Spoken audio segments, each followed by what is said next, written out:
SAP மகா அன்பர்களுக்கு நமஸ்காரத்தை தெரிவிச்சுக்கிறேன். இன்றைக்கி நம்ம என்ன பார்க்குறோன்னா ஆலய வழிபாடு முறையை பார்க்க போகிறோம். அதாவது நம்ம இந்து தர்மங்கள் என்ன சொல்கிறது அப்படின்னா, ஒரு கோவிலுக்கு போகும் பொழுது பெண்களாக இருந்தாலும் சரி, ஆண்களாக இருந்தாலும் சரி, பெண்கள் புடவை அணிந்து போகணும்.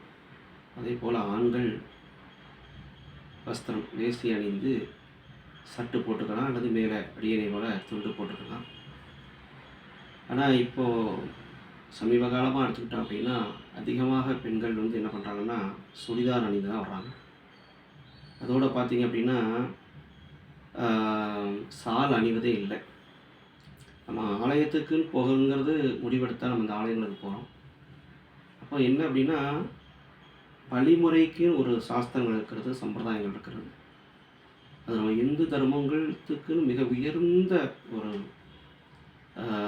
சொல்லப்பட்டிருக்கு. புடவைக்கு இருக்கக்கூடிய மதிப்பு, அதே போல் பெண்கள், அதாவது கன்னியஸ்திரிகள்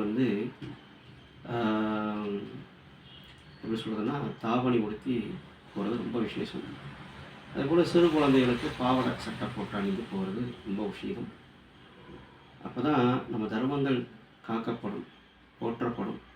கேரளத்தெலாம் எடுத்துக்கிட்டிங்கன்னா பெரிய பெரிய ஆலயங்களில் சுடிதார் அணிந்து பெண்கள் போனாலும் கூட அதை அனுமதிக்கிறது இல்லை.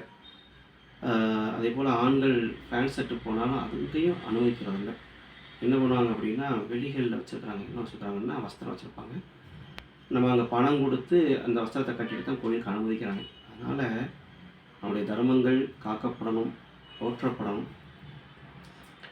எத்தனையோ மதங்கள் இருந்தாலும் நம்ம மதங்களில் தான் அதீதமாக தர்மத்தை பற்றி போதிக்கிறது. ஆகையால் ஆணாக இருந்தாலும் சரி, பெண்ணாக இருந்தாலும் சரி, உடை ரொம்ப முக்கியம். அப்போது தான் அந்த ஆலயத்துக்கான மதிப்பும் இருக்கும், நமக்கான சாணித்தியமும் இருக்கும் என்பதை சொல்லி முடிச்சுக்கிறேன். நமஸ்காரம். நன்றி. சுவாகரம்.